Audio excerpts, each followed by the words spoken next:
estamos conversando con el arquitecto Marcos Barinas y comenzamos hablando de ordenamiento y nos hemos metido en planificación. Nosotros hemos hablado de todo. Sí.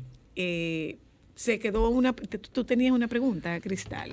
Sí, mi pregunta iba en el sentido Yo preguntaba hacia dónde crecíamos. Exacto, de hacia dónde crecía, en el sentido de que cuando tú tienes un espacio tan pequeño, ¿cómo tú controlas por el tema, por ejemplo, del suelo y de esa carga que significa una estructura en ese tipo de suelo?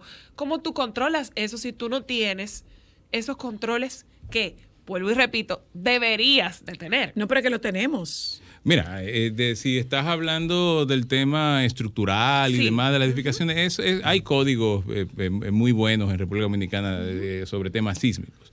Difícilmente el tema sísmico y las estructuras de las edificaciones sea un elemento de riesgo importante. Ahora, ¿qué sí es de riesgo importante?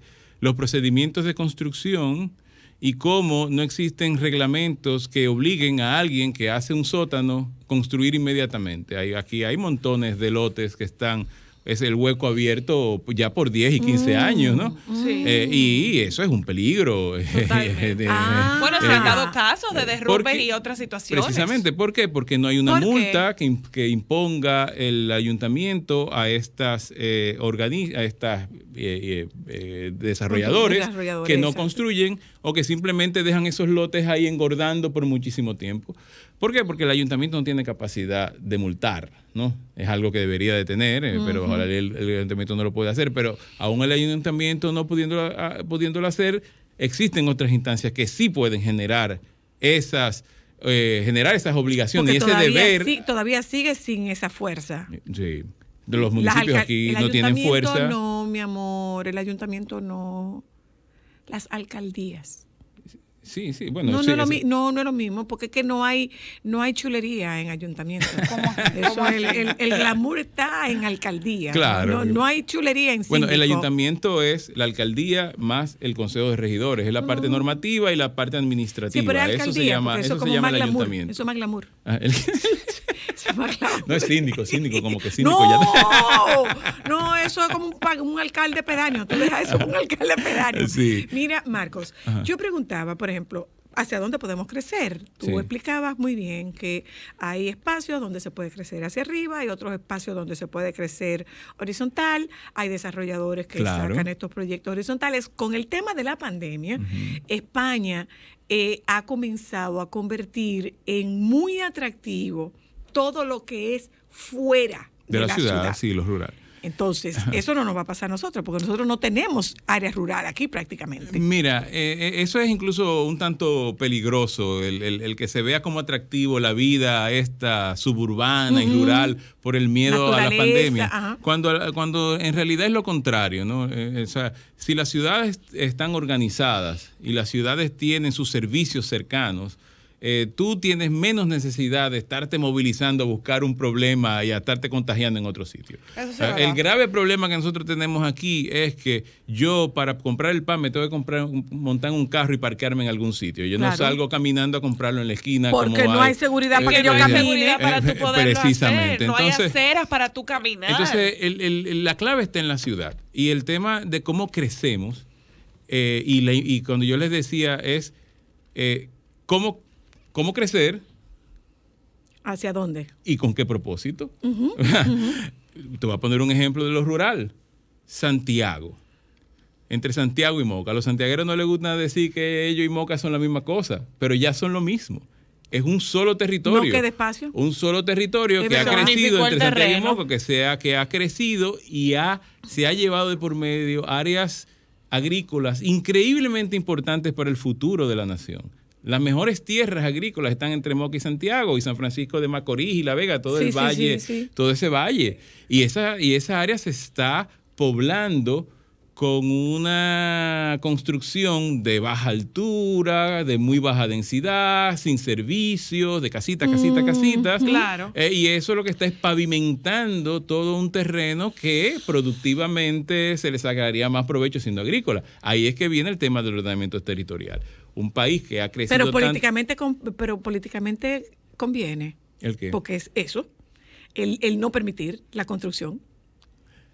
O esos asentamientos, no es no esas permitir la construcciones. construcción, es donde incentiva el Estado que se construya, porque es el Estado que incentiva construir. Entonces el Estado no está jugando su rol. No está Totalmente, porque por ejemplo... El Estado no está jugando su rol, no porque lo incentiva, pero sí porque lo permite. Porque, por ejemplo, nuestro país ha crecido por proyectos de infraestructura y no por planes. Sí. O sea, cada vez que tú tiras una carretera, te construyen a los lados de la carretera. Exacto. Si tú construyes una zona franca, empieza a crecer la zona franca. Si tú construyes un aeropuerto, que es el caso, empieza a crecerte todo alrededor del aeropuerto. O sea, crece por infraestructura que construye el Estado y no por el ordenamiento del territorio. Eso es ¿quién controla esas construcciones?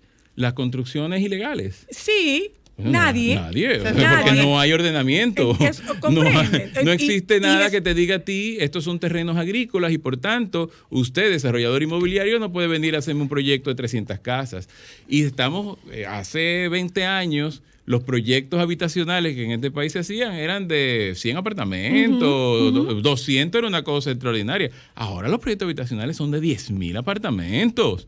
Sí. Y vienen en cualquier finca que tienen en engorde estos desarrolladores, que la tienen por ahí, aguantadita, esperar, para ver en qué momento se le pone buena la cosa para construir, van y te construyen 9,000, 5,000 unidades habitacionales al lado de un municipio pequeñito, ¿verdad? Que apenas tiene una escuelita y que tiene un área verde, y este desarrollador no pone escuelas, no pone áreas verdes, no pone infraestructura y le consume el equipamiento comunitario que tienen estos pequeños municipios. Porque eso es el ordenamiento territorial, cuando tú obligas al desarrollador donde tú construyes, que debe ser cercano a la ciudad, porque es otra cosa, te lo hacen a 20 kilómetros de la ciudad sin transportación pública. Y eso te iba a decir, Bien, o sea, para que exacto, sepa. Y eso te iba a decir, o sea, quizás, yo he escuchado mucha gente que les encantaría vivir en las afueras de la ciudad y trasladarse para tener más paz, más silencio, pero el tránsito se lo impide. Entonces, ha sido una falta de estrategia del gobierno el enfocarse en promover que los constructores puedan ejecutar en otras partes si se manejara el tema del transporte, por ejemplo. Sí, por ejemplo, lo que va a fomentar la ley de ordenamiento territorial es que todo desarrollo para ser considerado urbano y para ser plausible de ser urbanizable necesita estar conexo a la ciudad. Y estar conexo a la ciudad significa ser parte de diferentes aspectos. Por un lado está la infraestructura sanitaria, eléctrica y red vial, y por otro el transporte, ¿no? Si tú no tienes esas condiciones, usted no puede venir y hacer un desarrollo a 20 kilómetros de la ciudad si no existen esas cosas. Para después exigirle al Estado que le haga la escuela y que le monte la guagua. Que eso es lo que hacen los desarrolladores aquí. Se aprovechan del Estado para ellos venir, construir casas y después exigir al Estado que le lleve los servicios. Ahora, eso Marcos, se detiene con irnos, este tipo de iniciativas. Prácticamente ya. Contigo nunca del tiempo. La única información que he encontrado del plan de ordenamiento, aquí encontré que es Capital 2030. ¿Eso es que va a empezar al 2030 o se estima que para el 2030 ya esto va a estar en curso? No, me imagino que estás hablando en el ayuntamiento. Del plan de ordenamiento del Ayuntamiento del Distrito Nacional. Que es lo único que podemos Es encontrar. el único plan municipal de ordenamiento territorial que hay. Pero los instrumentos de ordenamiento territorial, uno es nacional. El Plan Nacional de Ordenamiento Territorial. Bien. Otro es el Plan Regional de Ordenamiento Territorial. Y después es el Plan Municipal de Ordenamiento Territorial. Son 3 escalas. Primero tú haces el del país, dónde se debe invertir en turismo, las industrias, la minería, lo agropecuario, cuáles son las áreas que tú debes preservar, áreas protegidas y demás. Después tú vas a lo regional. En lo regional entra mucho el componente cultural, por ejemplo, lo que es el sur. ¿Qué es conveniente que se haga en el sur? Es turismo, es industria, es agropecuaria. ¿Qué es conveniente que se haga en el este? Cuando en el este las inversiones han sido hacia el turismo. Fomentar el desarrollo rural y el crecimiento endógeno del capital humano que ya existe. ¿Y qué vamos a hacer en el Cibao? Que estamos perdiendo tanto territorio agrícola. Bueno, es esto. Entonces, y después de eso, cada uno de esos municipios participan de esta estrategia en lo que le compete. Y se ponen de acuerdo. Marco? ¿Te pones de acuerdo? Mira, yo no te voy a venir a decir aquí que, venga, estamos trabajando en el plan y todo se va a solucionar que cuando venga cuando y esto. Porque ustedes saben que aquí primero es interesante. Primero tenemos que entender que las cosas se toman tiempo.